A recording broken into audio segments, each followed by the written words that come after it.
Hello बच्चों, welcome to the power education. Power education के YouTube channel पर आप लोग का बहुत बहुत स्वागत है।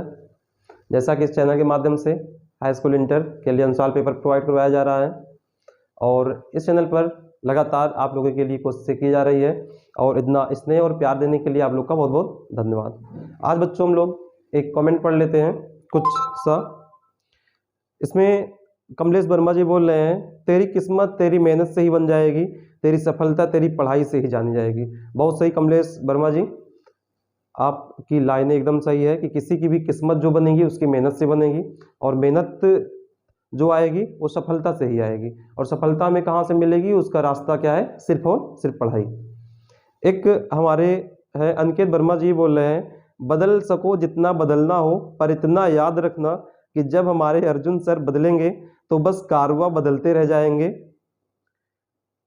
अनिकेत वर्मा जी ऐसी बात नहीं है, बस आप लोग का प्यार आशीर्वाद है और आप लोग का साथ ही है जो हम आप लोग के लिए इतना कर रहे हैं। तो चलिए, बहुत बहुत धन्यवाद आप सभी का। हम लोग स्टार्ट करते हैं। आज के सेशन में हमारे पास क्या है, आज के सेशन में हमारे पास है क्लास 12 फिजिक्स 2022 सेट 2 पार्ट 1। इसमें सबसे पहला क्वेश्चन मेरे पास क्या है। हाँ तो बच्चा लोग, जरूरी बात यह है कि अगर आप लोग 2022 का सेट 1 नहीं देखे हैं, उसका लिंक वीडियो के डिस्क्रिप्शन में दे दिया गया है, आप जल्दी जाके उसको देख लें। उसके बाद दूसरा वाला देखें और इस वीडियो का जो पीडीएफ है, अगर आपके पास अंसाल भी नहीं है कोई दिक्कत नहीं, आप इसका जो क्वेश्चन पेपर का पीडीएफ है अभी इस वीडियो के डिस्क्रिप्शन में लिंक उसका दे दिया जाएगा। चलिए हम लोग बढ़ते हैं अपने क्वेश्चन की ओर। तो पहला क्वेश्चन मेरे पास क्या है, पहला क्वेश्चन है बच्चा लोग, पहला क्वेश्चन मेरे पास है कि एक प्रकाश किरण पुंज वायु से जल में जा रहा है, निम्नलिखित में से कौन सा अपरिवर्तित रहता है। तो बच्चा लोग, सबसे पहले जो आवृत्ति है, आवृत्ति आप चाहे जहां जाए आवृत्ति आपकी हमेशा अपरिवर्तित रहती है। तो पहला हमारे पास आंसर क्या हो जाएगा, आवृत्ति। पहला आंसर आवृत्ति। दूसरा क्या है, ख नंबर, ये का है, ख है। पीएन संधि डायोड के अवक्षय परत में होते हैं तो इसमें कोटर इलेक्ट्रॉन, कोटर वाला इलेक्ट्रॉन, ना इलेक्ट्रॉन ना कोटर। तो पीएन संधि में अवक्षय परत क्या होता है बच्चा लोग, अवक्षय परत का मतलब होता है कि जहां पर इलेक्ट्रॉन और प्रोटॉन का विसरण रुक जाता है, मतलब जहां इलेक्ट्रॉन और प्रोटॉन आपस में संयोग करते हैं, इसका मतलब इनके सारे जो आवेश होते हैं निरस्त हो जाते हैं। तो यहाँ से इसका आंसर क्या आएगा, पीएन अवक्षय परत में ना तो इलेक्ट्रॉन होते हैं, ना तो इलेक्ट्रॉन होते हैं, ना तो इलेक्ट्रॉन और ना ही प्रोटॉन, ना ही कोटर और ना ही कोटर। तो ये आपका राइट आंसर होगा। क्वेश्चन नंबर गा क्या है, गा में बोल रहा है कि जस्ते की सतह से इलेक्ट्रॉन उत्सर्जित हेतु निम्नलिखित में से कौन सा विकिरण अत्यधिक प्रभावी होगा। ये हमारे पास है सूक्ष्म, दृश्य, अवरक्त, परावैगनी। तो हमारे पास आंसर क्या है, लास्ट आंसर है परावैगनी, परावैगनी। ये हमारा राइट आंसर हो जाएगा। अगला नंबर है घा है, बोल रहा कि पीएनपी या एनपीएन ट्रांजिस्टर के आधार से धारा का प्रवाह। तो बच्चा लोग, ट्रांजिस्टर से धारा का प्रवाह चाहे जहां होता है वो आपका होता है, धारा का प्रवाह हमेशा होता है इलेक्ट्रॉनों के द्वारा। तो यहां पर हमारा राइट आंसर क्या हो जाएगा, इलेक्ट्रॉन, इलेक्ट्रॉन, इलेक्ट्रॉनों द्वारा। ठीक है, इलेक्ट्रॉनों द्वारा। अगला हमारे पास अंगा नंबर है, यहाँ पर क्या है भाई लोग, यहाँ पर है कि क्वेश्चन दिया गया है, निर्वात में किसी प्रकाश की तरंग दैर्घ्य 6400 एंगस्ट्रॉम है, जल में इसकी तरंग दैर्घ्य क्या होगी। तो हमें निर्वात में दिया गया है, मतलब लैम्डा बराबर दिया गया 6400 एंगस्ट्रॉम, और हमें दिया गया है जल का अपूर्णांक, मतलब माध्यम का अपूर्णांक दिया गया 4/3।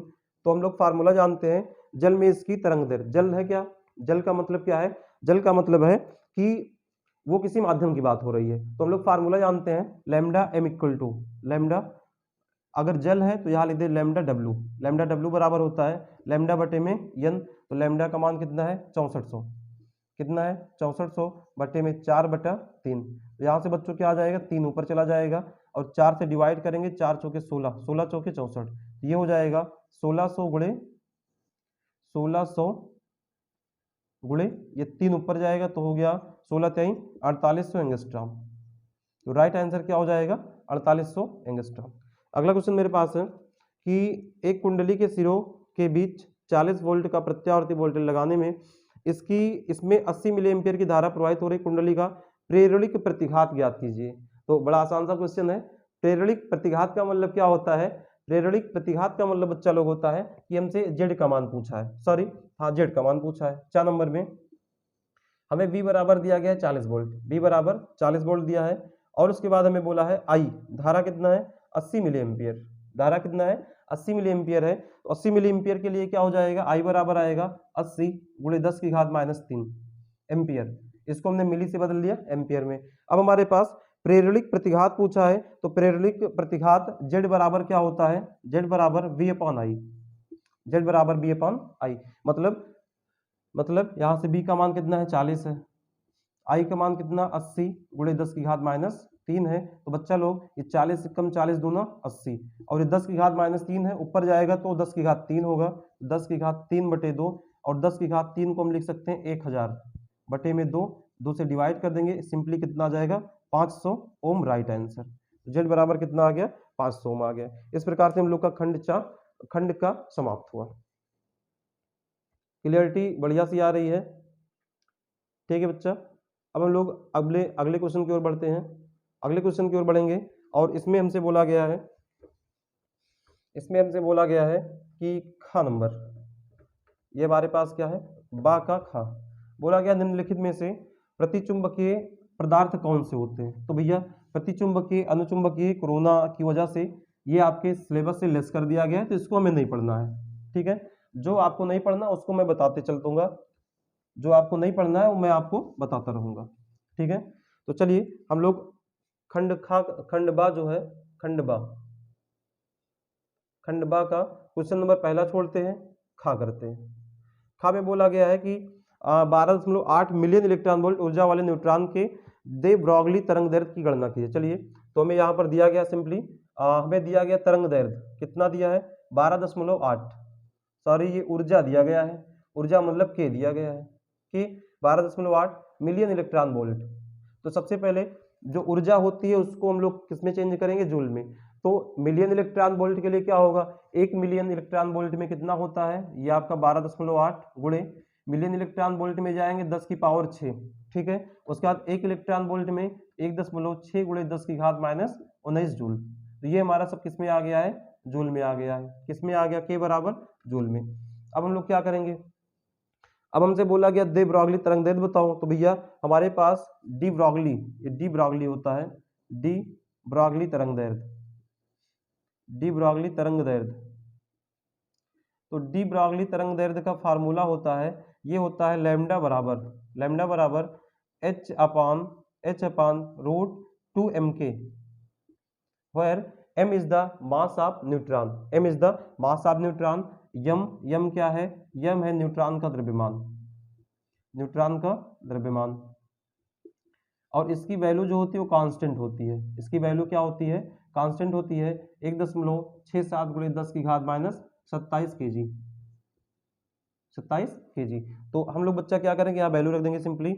h क्या है, प्लांक कांस्टेंट, इसकी वैल्यू आप जानते हैं 6.6 इंटू 10 की पावर -34 अपॉन रूट 2 इंटू यम की वैल्यू क्या है 1.67 इंटू 10 की पावर -27 इंटू के की वैल्यू क्या बच्चा लोग, ये वाली के की वैल्यू क्या है, तो पूरा हम लोग लिखेंगे यहाँ पर क्या आएगा 12.8 इंटू, अच्छा देखो थोड़ा इसको 1.6 पहले लिख लें, थोड़ा इसको सॉल्व कर लें। यहाँ से अगर हम लोग 19 - 6 करेंगे कितना आएगा, माइनस का हमारे पास आ जाएगा 13, तो ये मेरा क्या हो गया माइनस का 13। अब बच्चा लोग यहाँ से क्या करेंगे, ये lambda is equal to 6.6 into 10 की पावर -34 अपॉन में क्या आएगा, अपॉन में अब देखो हम लोग ये हमारे पास कितना है, ये हमारे पास 27 - 13 आएगा 40, कितना आएगा 10 की पावर -40 और इसका मल्टीप्लाई करवाएंगे, टोटल का मल्टीप्लाई करवाएंगे तो ये आपका आ जाएगा 68.4 आएगा इंटू इतना। अब क्या करेंगे हम सिंपली इसका स्क्वायर रूट फाइंड करेंगे। तो यहाँ से देखो 6.6 इंटू 10 की पावर -34 अपॉन में 10 की पावर -20 का स्क्वायर रूट क्या आएगा, सॉरी 10 की पावर -40 का स्क्वायर रूट आएगा, इसका हाफ मतलब आधा कर देंगे 20 आ गया, और 68.4 का जो वर्गमूल है ये आएगा 8.27। अब बराबर में इसको ऊपर ले जाएंगे, ध्यान से देखना, ये हमारा -34 से ऊपर जाएगा +20, तो 34 में से 20 घटाओगे कितना आएगा ये हमारे पास आएगा 10 की घात -14, और इसका अगर हम लोग भाग करेंगे तो भाग करने पर आएगा 0.0798 गुणे 10 की घात -14। अभी काम और कर लें, ये 7.98 गुणे 10 की घात, एक अंक दशमलव इधर गया तो यहाँ -1 घटेगा, तो ये घटाओगे तो आ जाएगा 15, और ये लैम्डा है, मतलब क्या आएगा, तरंग दैर्घ्य, मतलब ये हमारा आएगा मीटर में। तो ये हमारा क्या हो जाएगा, ये हमारा राइट आंसर हो जाएगा। ठीक है, अगला क्वेश्चन क्या है मेरे पास, अगला क्वेश्चन बच्चा लोग है, क्वेश्चन उम्मीद करता हूँ क्वेश्चन आपको समझ में आ रहा होगा, बड़ा ही सिंपल और आसान तरीके से आपको बताया जा रहा है। दोस्तों जब पढ़ते पढ़ते रात छोटी लगने लग जाए तो समझ लेना, जब पढ़ते पढ़ते रात छोटी लग जाए तो समझ लेना कि जीत का जुनून सर पे सवार है, जीत का जुनून सर पे सवार है। ठीक है, तो आप थोड़ा थोड़ा ऐसे मोटिवेट हुआ करें। अगला क्वेश्चन मेरे पास क्या है, अगला क्वेश्चन है ग नंबर। ग नंबर में बोल रहा है कि गॉस की प्रमेय क्या है, गॉस की प्रमेय क्या है। तो गॉस की प्रमेय जो होती है,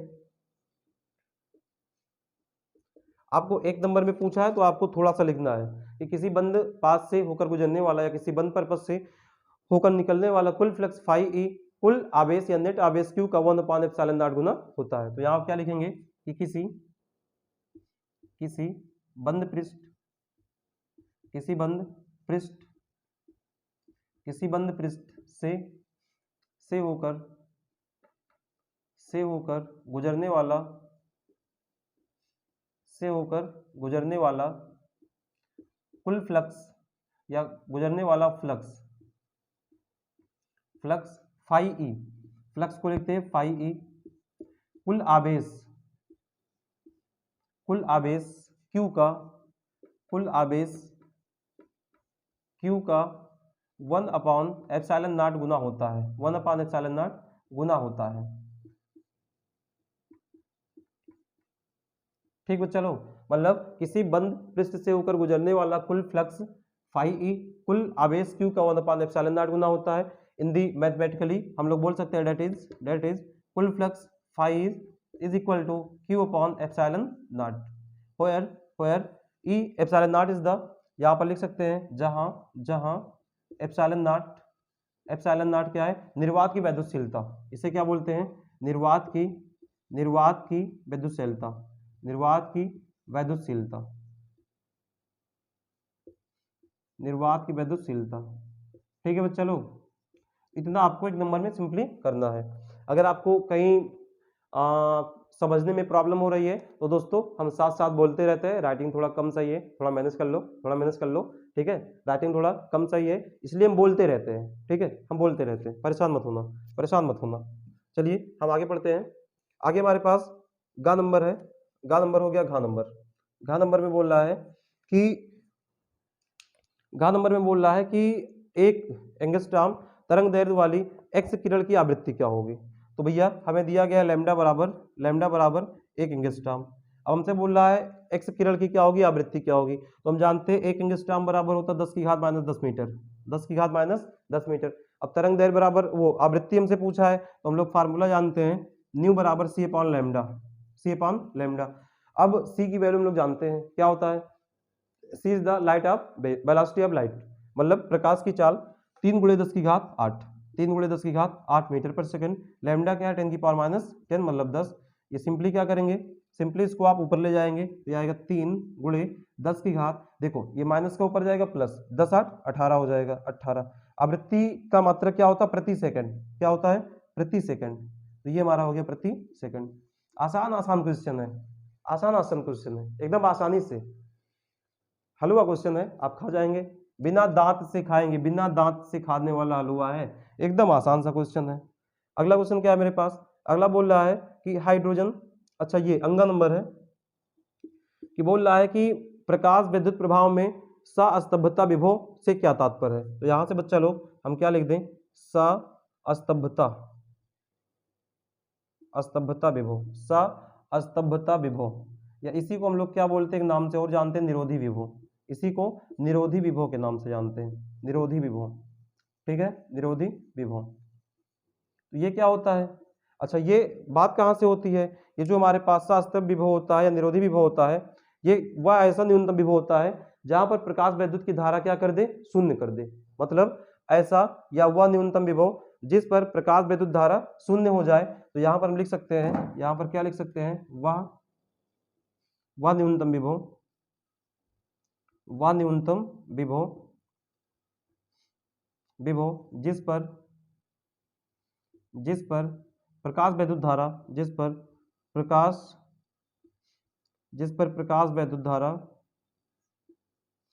प्रकाश वैद्युत धारा शून्य हो जाए, शून्य हो जाए। ठीक है बच्चों, प्रकाश वैद्युत धारा क्या हो जाए, शून्य हो जाए, निरोधी विभव या सास्तंभता विभव कहलाता है। अब इसमें हम लोग एक नोट पॉइंट करके लिख सकते हैं कि जो निरोधी विभव होता है वो प्रकाश की तीव्रता पर निर्भर नहीं करता है। ऐसे नोट करके लिख लें कि यह प्रकाश की तीव्रता पर निर्भर नहीं करता,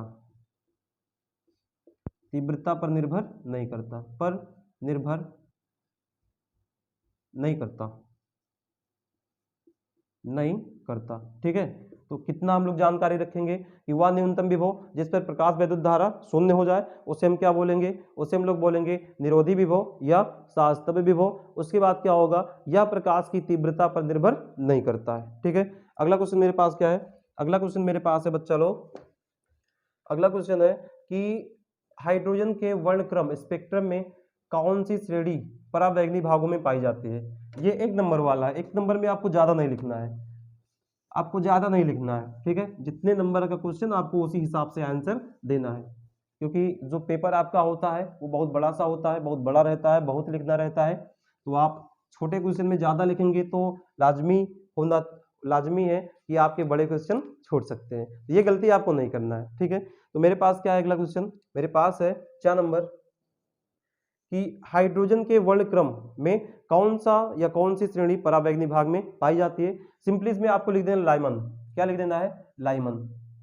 आप लाइमन लिख देंगे 1 नंबर पा जाएंगे, लाइमन लिख देंगे 1 नंबर पा जाएंगे। अब थोड़ा और जानकारी के लिए लाइमन में हम आपको बता दें कि अगर इसकी तरंग दैर्ध्य फाइंड करना हो 1/λ बराबर फार्मूला होता R 1/1 स्क्वायर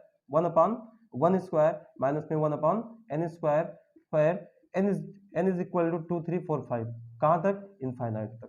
ठीक है, मतलब अगर हमें लाइमन श्रेणी में R की वैल्यू फाइंड करना है, तो यहां से क्या कर ले, या तरंग दैर्ध्य ज्ञात करना तो R रिडबर्ग कांस्टेंट, n होता है ऊर्जा स्तर। तो इसमें डिफाइन क्या होता है, लाइमन श्रेणी क्या होती है, इसमें बोल सकते हैं जब कोई प्रकाश की किरणें उच्च ऊर्जा स्तर से पहले ऊर्जा स्तर में प्रवेश करती है तो इस प्रकार की श्रेणी को बोलते हैं लाइमन श्रेणी। ठीक है, लाइमन श्रेणी। चलिए अगला है खंड सा। क्या है, खंड सा। तो खंड सा में हम लोग बढ़ते हैं और खंड सा का पहला क्वेश्चन मेरे पास है, खंड सा का पहला क्वेश्चन, खंड सा। दोस्तों उम्मीद करता हूँ वीडियो अच्छी लगे तो लाइक सब्सक्राइब शेयर जरूर करें। अरे सब्सक्राइब करने में क्या जाता है, इतनी मेहनत कर रहा हूँ आप लोग के लिए, सब्सक्राइब कर दो, लाइक कर दो, शेयर कर दो। ठीक है, आपसे कुछ मांग तो रहा हूँ नहीं, सब्सक्राइब करो, बस आपको बटन प्रेस करना है, आपको बेल आइकन प्रेस करना है, इससे आपको सारे वीडियो के नोटिफिकेशन आसानी से मिल जाए। ठीक है बच्चों, चलिए आगे क्या करना है, क्वेश्चन नंबर खंड सा। इसमें पहला क्वेश्चन बोल रहा है तीसरे का पहला कि किसी उत्तेजित हाइड्रोजन परमाणु के इलेक्ट्रॉन की ऊर्जा -3.4 इलेक्ट्रॉन वोल्ट है, इलेक्ट्रॉन का कोणीय संवेग परिकलित कीजिए। तो बच्चा लोग कोणीय संवेग क्या होता है, जे बराबर क्या होता है, n पाई, सॉरी ये आपका होता है जे बराबर म्यू नॉट नहीं होगा, जे बराबर क्या होता है, जे बराबर मेरे पास होता है कि जे बराबर होता है NH/2 पाई। क्या होता है, NH/2 पाई होता है। तो यहां से हम लोग क्या लिखते हैं, जे बराबर NH/2 पाई। तो दोस्तों यहां से हमें H की वैल्यू पता है, पाई की वैल्यू पता है, तो हमें क्या फाइंड करना है, N की वैल्यू। तो हम जानते हैं कि nवीं कक्षा के लिए जो ऊर्जा होती है, nवीं कक्षा की ऊर्जा जो होती है, ऊर्जा ये क्या होती है बच्चा लोग, ये होती है -13.6 इलेक्ट्रॉन वोल्ट, 13.6 इलेक्ट्रॉन वोल्ट बटे में n स्क्वायर। ये किसके लिए है, तो ये हमारे पास क्या होती है, किसी भी हाइड्रोजन परमाणु के लिए। अब इसके बाद क्या होता है, हमें जो इनकी ऊर्जा दी गई है, हमें उत्तेजित इलेक्ट्रॉन की ऊर्जा दी गई है -3.4 इलेक्ट्रॉन वोल्ट बराबर में -13.6 n स्क्वायर इलेक्ट्रॉन वोल्ट। तो इलेक्ट्रॉन वोल्ट कैंसिल हो जाएगा, माइनस माइनस कैंसिल हो गया, n स्क्वायर की वैल्यू क्या आएगी, ये आएगा -13.6 बटे में -3.4, माइनस माइनस कैंसिल हो गया, इतना इतना काटेंगे तो आएगा 4 बारी, n बराबर कितना आ जाएगा 2, n बराबर 2 मिल गया तो यहाँ आ जाओ, j बराबर 2 गुणे 6.6 गुणे 10 की घात -34 जूल सेकंड बटे में 2, पाई की वैल्यू 3.14, ये दोनों कैंसिल आउट हो गए। यहाँ से बच्चा लोग j बराबर क्या मिलेगा, यहाँ से हमें j बराबर मिलेगा कि 2.1 गुणे 10 की घात -34 और इसका मात्रक होता है जूल सेकंड। ठीक है, इसका आप भाग करवा लेंगे, आपका आंसर सिंपली आ जाएगा, कोई दिक्कत नहीं। ठीक है, अगला क्वेश्चन क्या है, अगला क्वेश्चन है कि व्यतिकरण से आप क्या समझते हैं, व्यतिकरण से आप क्या समझते हैं।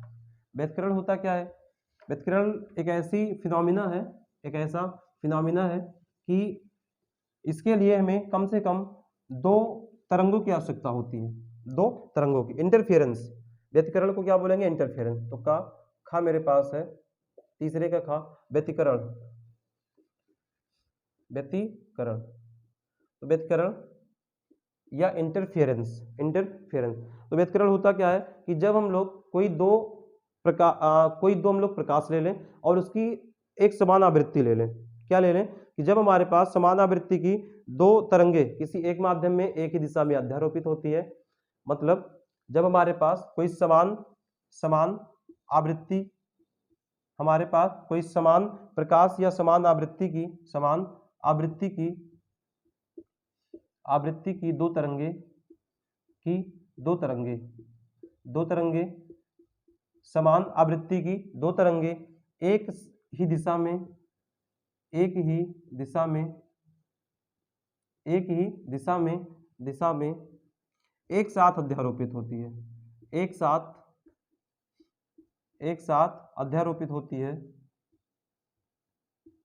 अध्यारोपित होती है तो माध्यम के विभिन्न या माध्यम के जिन बिंदुओं पर परिणामी तीव्रता अधिकतम और न्यूनतम होती है, इस घटना को अध्यारोपित होती है तो माध्यम के कुछ बिंदुओं पर, सभी पर नहीं, कुछ बिंदुओं पर माध्यम के कुछ बिंदुओं पर परिणामी तीव्रता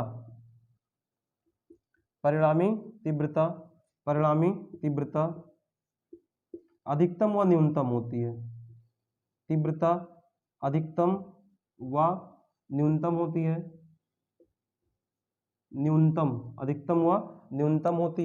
अधिकतम व न्यूनतम होती है और यह घटना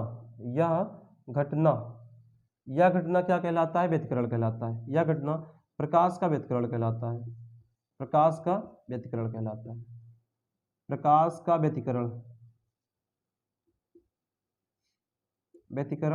कहलाता है। ठीक है बच्चा, तो समान आवृत्ति की 2 तरंगे एक साथ एक ही दिशा में अध्यारोपित होती है तो माध्यम के विभिन्न बिंदुओं पर या माध्यम के जिन बिंदुओं पर परिणामी तीव्रता अधिकतम या न्यूनतम होती है तो यह घटना प्रकाश का व्यतिकरण कहलाता है। अब इसमें हमसे आगे क्या पूछ रहा है, अच्छा ये देखो अधिकतम और न्यूनतम का मतलब क्या है, जैसे अगर हमारे पास कोई तरंग है, ये कोई तरंग हमारे पास ऐसे है, अब इसी पर अध्यारोपित का मतलब एक तरंग और हम ले आए, और ये तरंग ऐसे चले, ये तरंग कहाँ से चले, ये यहाँ से चल रही, ऐसे चले, ऐसे तरह। ठीक है, तो जब ये तरंगे क्या होगा, श्रृंग से टकराएंगी तो क्या होगा, जब श्रृंग से श्रृंग मिलेगा तो यहाँ पर परिणामी तीव्रता क्या होगी, परिणामी तीव्रता अधिकतम होगी। जब गर्त से गर्त मिलेगा तो परिणामी तीव्रता अधिकतम होगी, और जब श्रृंग से गर्त मिलेगा तो परिणामी तीव्रता क्या हो जाएगी, न्यूनतम हो जाएगी। ठीक है, इसका मतलब ये है। अब आगे इसी में बोल रहा है कि इसको प्रभावित करने वाले कारक बताइए, तो इसको प्रभावित करने वाले कारक क्या है कि यहाँ पर लिख सकते हैं ऐसे, आवश्यक शर्तें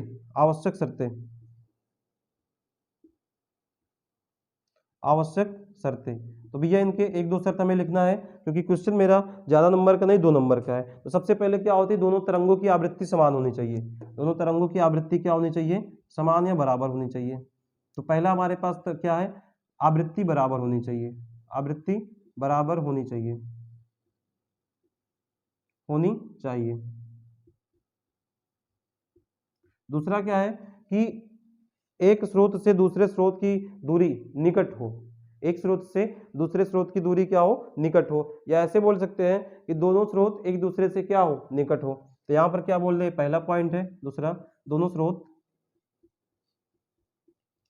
स्रोत एक दूसरे से निकट हो, एक दूसरे से निकट हो,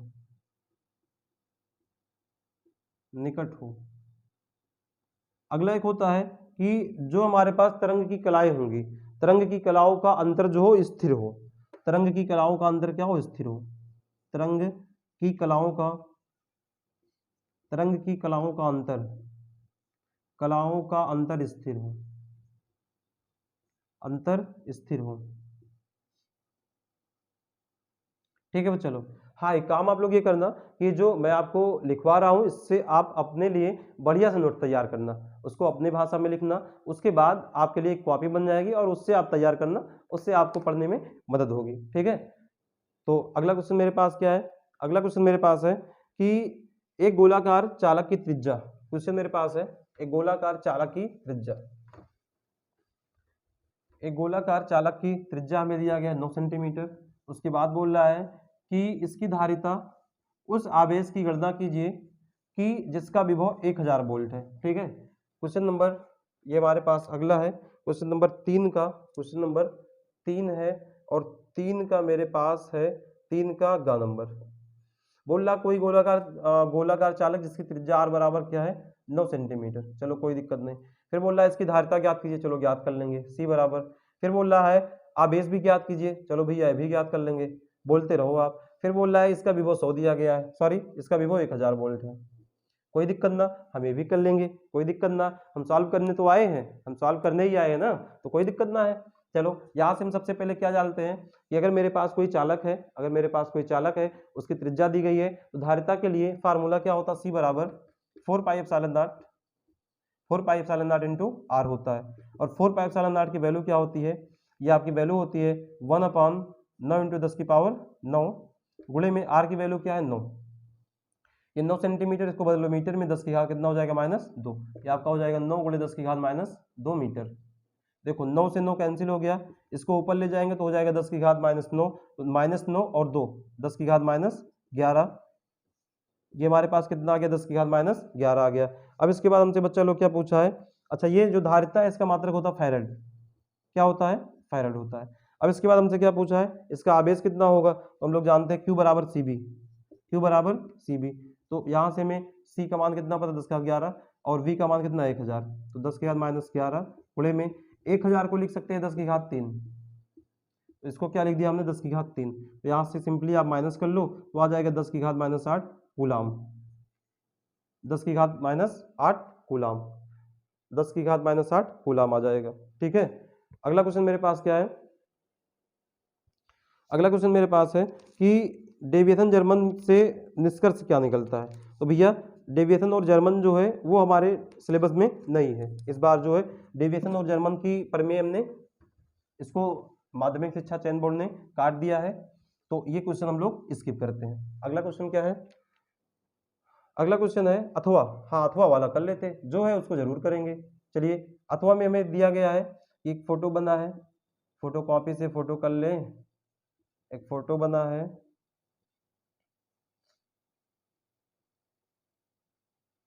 एक फोटो बना है, ये 2 ओम है भैया, ओम चाचा हैं, 3 ओम है और ये 5 ओम है, और आगे मुझको दिया गया है आई बराबर दिया गया 2 एम्पियर, कोई बात ना, यहाँ से दिया गया 2 माइक्रो फैरड। ठीक है, अब यहाँ से हम लोग क्या करते हैं, अब यहाँ से हम लोग को बोला गया है कि संचित ऊर्जा बताओ। तो भैया देखो सबसे पहले संचित ऊर्जा के लिए हम लोग फार्मूला क्या पढ़े, अगर संधारित्र दिया गया है U बराबर 1/2 CB स्क्वायर, 1/2 CB स्क्वायर। अब सबसे पहले हमें C का मान पता है, C का मान क्या पता है, C का मान पता है भैया 2 माइक्रो फैरड, 2 माइक्रो फैरड।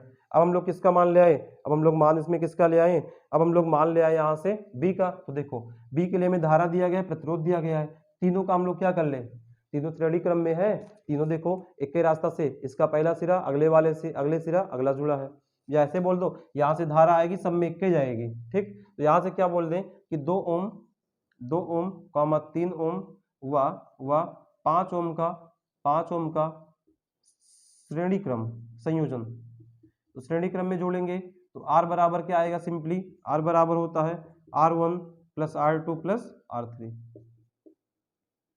तो बच्चा लोग यहाँ से 2 + 3 + 5 कितना हो गया 10 ओम, आर बराबर 10 आ गया, आई बराबर दिया है हमें 2 एम्पियर, तो वी बराबर क्या होता है, वी बराबर आई इंटू आर, वी बराबर क्या होता है, वी बराबर होता है आई इंटू आर होता है। तो लो आई बराबर है 2 × 10 बराबर कितना आ गया 20 वोल्ट, 20 वोल्ट। अब हम लोग क्या करेंगे, U बराबर हाफ CB², यहाँ से आ जाओ, यहाँ से आ जाओ, ऐसे ये आ जाओ, U बराबर 1/2, C का मान 2 माइक्रोफैरड, इसको बदल लो फैरड में, इसको फैरड में बदलोगे 2 × 10 की घात -6 फैरड आएगा। ठीक है, तो हो गया 2 × 10 की घात -6, V² 20, तो 20 भी सही है हमें 400, या ऐसे लिख दो 20 × 20, 20 × 20, 2 से 2 कट गया, U बराबर कितना आ गया 20 भी सही है हमें 400, 400 × 10 की घात -6, इसको आप ऐसा लिख सकते हैं U बराबर 4 × 10 की घात, देखो ये 2 है, 10 में से 6 में से 2 घटाया कितना आ गया 4 आ गया, जूल आ गया स्वाहा, 4 × 10 की घात -4 जूल स्वाहा। ठीक है, अगला क्वेश्चन मेरे पास क्या है, अगला क्वेश्चन है कि एंड गेट। अच्छा अब आगे खंडदा पर आगे चलो कोई बात नहीं, खंडदा पर क्या है मेरे पास, खंडदा पर है कि चलो अभी 31 मिनट का वीडियो हुआ है, हम लोग क्वेश्चन नंबर 4 तक तो कंप्लीट कर देते हैं, जल्दी जल्दी करेंगे। क्वेश्चन नंबर 4 का इसमें बोला है एंड गेट का प्रतीक बनाओ, बूलियन व्यंजक लिखो सत्य सारणी एंड, चलो ठीक है एंड गेट। तो भैया एंड गेट होता क्या है, एंड गेट होता क्या है, तो सबसे पहले हम लोग एंड गेट का क्या बना दें, एंड गेट का हम लोग क्या बना दें, एंड गेट का हम लोग फोटो बना देते हैं। तो यहाँ से सिंबल इसका आएगा SYMBOL, सिंबल भैया क्या आएगा एंड गेट का, या ऐसे बनेगा एंड गेट, ये हो गया 2 ठो इनपुट दे दिए, ए दे दिए, बी दे दिए, यहाँ से हमें क्या मिल गया आउटपुट मिल गया, सिंपल सा है। अब इसका हम लोग क्या लिख दें, इसका हम लोग बुलियन व्यंजक लिख दें, बुलियन व्यंजक 3 नंबर का है, 3 नंबर का है, एक नंबर के सारे हैं इसमें बुलियन व्यंजक। तो बुलियन व्यंजक में क्या आएगा भाई, बुलियन व्यंजक में क्या आएगा ए एंड हमेशा हम लोग गेट की बात जहां भी करेंगे कैपिटल में लिखेंगे, कैपिटल लेटर में लिखेंगे चाहे जहां लिखेंगे, A and B equal to Y, equal to Y, equal to Y, इसका बुलियन व्यंजक हो गया। अब सत्यता सारणी लिख दो, सत्यता सारणी, सत्यता सारणी, सत्यता सारणी में क्या आएगा, सत्यता सारणी में हम लोग एक सारणी बना लें, एक सारणी बना लें, इधर लिख दे इनपुट, इनपुट, इधर क्या लिख दे आउटपुट, आउटपुट। ये वाला देखो मेरे पास क्या है, ये ए है बी है, यहाँ पर क्या है आउटपुट है। अगर हमारे पास 2 इनपुट है तो इसके 4 कॉम्बिनेशन बनेंगे, तो क्या हो गया मेरे पास 0 0 1 1 0 1 0 1। अब यहाँ पर क्या होता है 0 0 पे 0 होता है, 0 1 पे 0 होता है, 1 0 पे 0 होता है, 1 1 पे 1 होता है। इतना हमारा क्या हो जाएगा इसका, इतना लिखेंगे, 1 नंबर का ये, 1 नंबर का ये, 1 नंबर का ये। ठीक है, चलिए ये हमारा क्वेश्चन समाप्त हुआ। अगला क्वेश्चन क्या है, अगला क्वेश्चन मेरे पास है 4 का ख नंबर, बोला अर्ध आयु से क्या तात्पर्य है, एक रेडियो एक्टिव तत्व के लिए अर्ध आयु 35 है, आज इसमें मोड़ों की संख्या कितनी 4 × 10 की घात 6 है, और बोल रहा है कि तो कितने वर्षों पश्चात परमाणुओं की संख्या 5.5 × 10 की घात 6 रह जाएगी, पदार्थ की माध्य आयु कितनी होगी। तो सबसे पहले हम लोग क्या लिखते हैं अर्ध आयु, क्वेश्चन नंबर ख है 4 का ख, अर्ध आयु हाफ लाइफ टाइम या हाफ टाइम होता है अर्ध आयु। तो अर्ध आयु में क्या होता है कि जितने समय में किसी रेडियो एक्टिव पदार्थ कि जितने समय में किसी रेडियो एक्टिव पदार्थ की मात्रा अपने प्रारंभिक मात्रा की आधी हो जाए, जितने समय में जितने समय में जितने समय में जितने समय में किसी रेडियो एक्टिव पदार्थ किसी रेडियो एक्टिव पदार्थ रेडियो एक्टिव पदार्थ रेडियो एक्टिव पदार्थ की मात्रा प्रारंभिक मात्रा की क्या हो जाए, आधी हो जाए। प्रारंभिक मात्रा की आधी हो जाए। प्रारंभिक मात्रा की आधी हो जाए। आधी हो जाए। ठीक है, तो इसे हम लोग क्या बोलेंगे, अर्ध आयु कहलाता है। अर्ध आयु कहलाता है।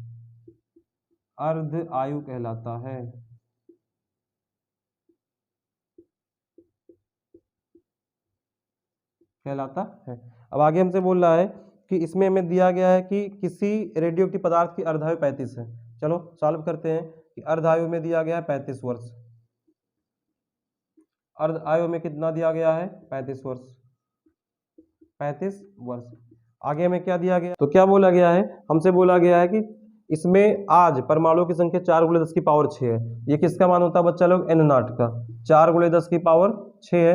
कितने वर्षों के बाद इसमें परमाणुओं की संख्या इतना रह जाएगी, मतलब n विघटन के बाद इसमें बोला है कितना रह जाएगा, 10 की पावर 6। हम लोग फार्मूला जानते हैं, n बराबर n नॉट 1/2 की पावर n। ठीक है, n बराबर कितना है, 0.5 × 10 की घात 6 बराबर n नॉट कितना है, 4 × 10 की घात 6। अब यहाँ से क्या आएगा, 1/2 की पावर n। ये वाला कट गया, इसको इधर ले आओ, 0.5/4 बराबर में 1/2 की पावर n। अब देखो ये दशमलव हटाएंगे, 0 बढ़ाएंगे, 5/40 बराबर 1/2 की घात n। 5 × 5 = 40। तो यहाँ से मेरे पास क्या आएगा, यहाँ से आएगा 1/8 बराबर 1/2 की घात n आएगा बच्चा लोग। अब 1/8 को क्या लिख सकते हैं, 1/2 की घात 3 बराबर 1/2 की घात n। आधार समान है, इसकी तुलना कर ले, n बराबर कितना आ गया, 3 वर्ष आ गया। n बराबर 3 वर्ष। अब हमसे पूछा क्या है, हमसे पूछा है कितने वर्षों के पश्चात, तो इसका जो कुल समय लगेगा वो क्या हो जाएगा, कुल समय बराबर, कुल समय क्या आएगा बच्चा लोग, कुल समय आएगा कि वर्षों की संख्या गुणे अर्धायु। तो ये हमारा वर्षों की संख्या n है, अर्धायु क्या है t, मतलब 35। तो यहाँ से आ गया, यह आ गया 3 × 35 बराबर 105 वर्ष। 105 वर्ष। एक क्वेश्चन और पूछा है इसी में कि हमसे पूछा है कि इनका पदार्थ की माध्य आयु क्या होगी। माध्य आयु का मतलब हो गया औसत आयु, और औसत आयु बराबर हम लोग जानते हैं क्या होता है, ताऊ बराबर 1.443 गुणे में टी। तो यहाँ से भैया 1.443 गुणे में टी कितना है, टी मेरे पास 35 है, टी कितना है 35। ये जो अर्धायु है यही क्या होता है, कैपिटल टी। तो इसका हम लोग गुणा करवाएंगे तो सिंपली कितना आ जाएगा, 50.50 वर्ष। ये हमारे पास क्या होगा, राइट आंसर। क्या होगा, राइट आंसर होगा। ठीक है, इस प्रकार से खा क्वेश्चन समाप्त हुआ। अब आते हैं गा पर। गा क्वेश्चन में मेरा क्या बोला गया है, गा में बोल रहा है कि वैद्युत परिपथ के लिए किरचॉफ का नियम लिखिए, उसकी व्याख्या कीजिए। तो किरचॉफ का नियम अभी हम आपको समझा देते हैं, आप लोग लिख लेना स्किप करके, क्योंकि अभी हम लिखने लगेंगे तो बड़ा टाइम लग जाता दोस्तों। ठीक है ना, थोड़ा टाइम से अभी हमें बचाना है। तो किरचॉफ का जो नियम है, 2 नियम है। पहला नियम क्या है, किरचॉफ का नियम।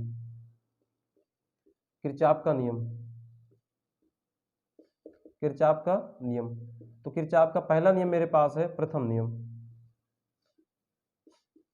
प्रथम नियम में बोला गया है कि किसी संधि पर मिलने वाली कुल धाराओं का बीजगणितीय योगफल क्या होता है, 0 के बराबर होता है। मतलब किसी भी संधि, जैसे ये मेरे पास कोई संधि है, इस पे बहुत सारी धाराएं मिल रही, हमने कहा ये I1 है, ये वाला I2 है, ये वाला जा रही है I3, ये वाली जा रही है I4, ये वाली आ रही है I5।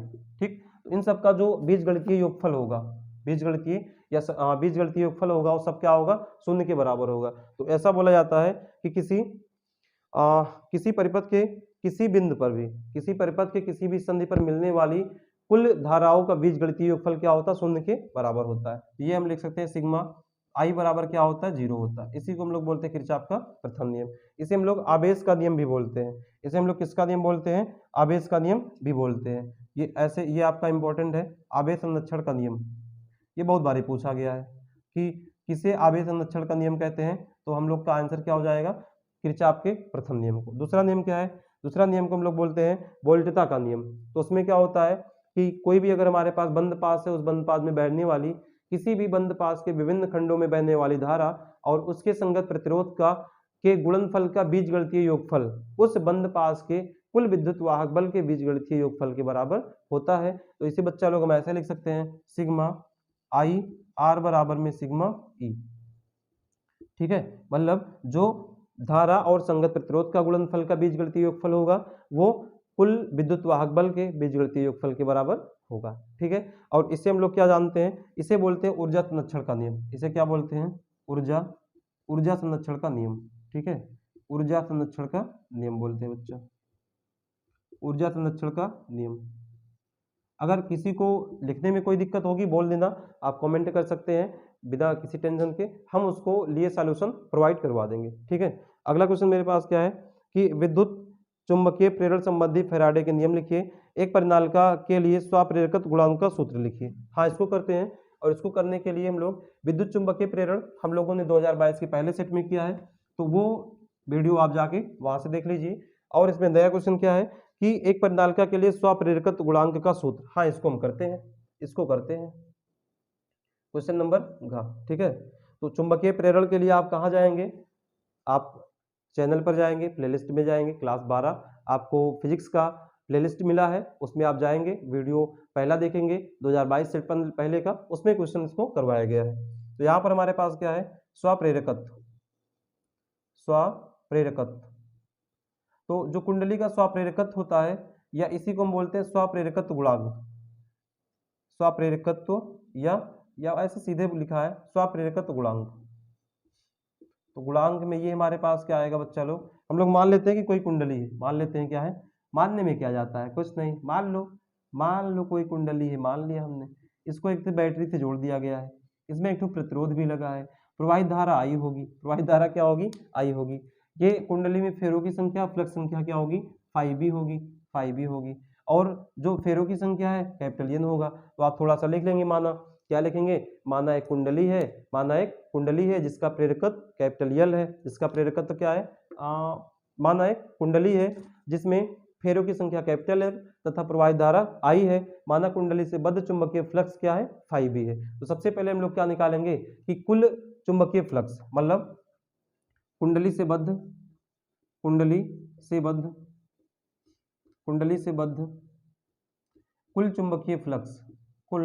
चुंबकीय फ्लक्स।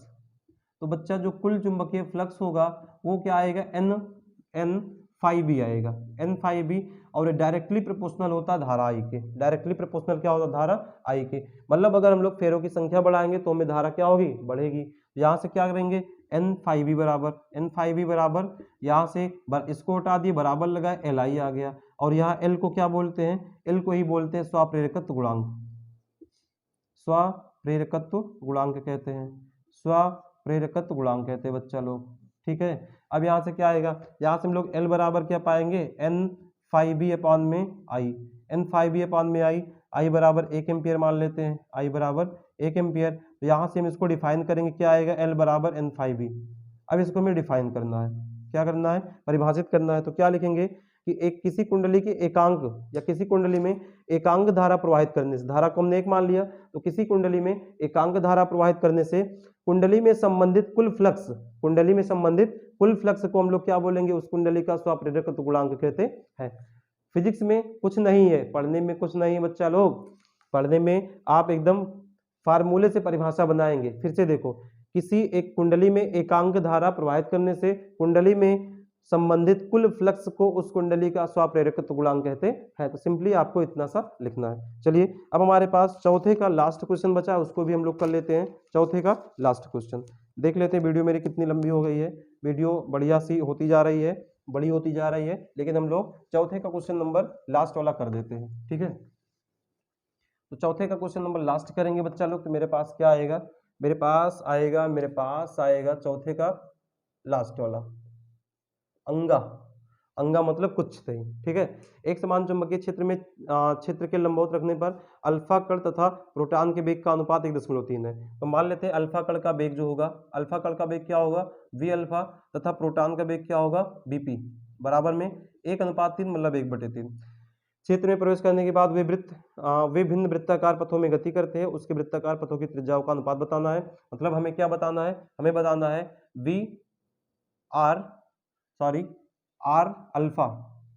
आर अल्फा तथा आर पी का हमें अनुपात बताना है, दोनों की त्रिज्याओं का। तो सबसे पहले हम लोग इसमें कुछ मान लेते हैं कि माना प्रोटॉन का जो द्रव्यमान होगा, माना प्रोटॉन का द्रव्यमान क्या होगा, तो प्रोटॉन का द्रव्यमान है, हम लोग मान लेते हैं mp बराबर क्या मान ले, mp बराबर स्मॉल m मान लेते हैं, ठीक है। तो प्रोटॉन के बाद अल्फा कण का द्रव्यमान क्या होगा बच्चा लोग, m अल्फा। अब जो अल्फा कण जैसे हीलियम होता है 2e 2he4, तो इसका कितना हो जाएगा, 4m हो जाएगा। कितना हो जाएगा, 4m हो जाएगा। अब इसके बाद हम लोग क्या मान ले, हमने द्रव्यमान मान लिया है। अब हम लोग आवेश की बात करते हैं, तो प्रोटॉन का आवेश क्या होता है, प्रोटॉन का आवेश बच्चा लोग होता है कि आवेश को हम लोग किससे लिखें, Q, तो QP बराबर क्या हो जाएगा, QP बराबर हम लोग मान लेते हैं Q या E मान लेते हैं।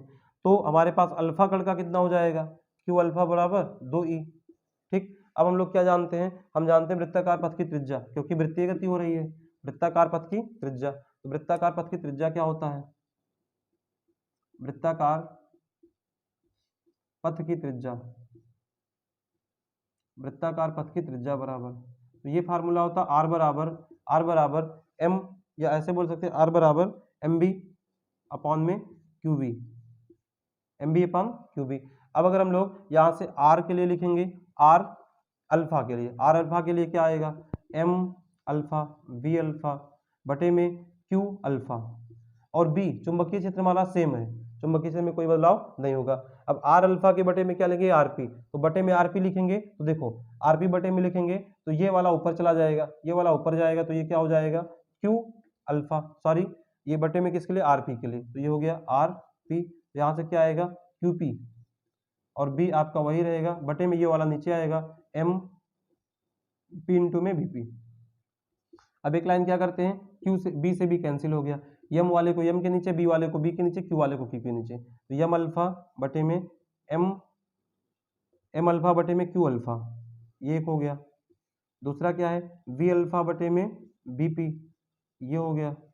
ये क्यू अल्फा आया है कैसे, क्यू अल्फा क्यू, अच्छा सही है, यम अल्फा बटे में यम पी लिख दो, यम पी, ठीक है। अब इसके बाद क्यू पी बटे में क्या लिख दो, क्यू अल्फा। अब हम लोग सबकी वैल्यू रखते हैं, यम अल्फा की वैल्यू क्या है, 4m बटे में यम पी की वैल्यू क्या है, यम है, गुणे में वी अल्फा कहाँ भैया, 1/3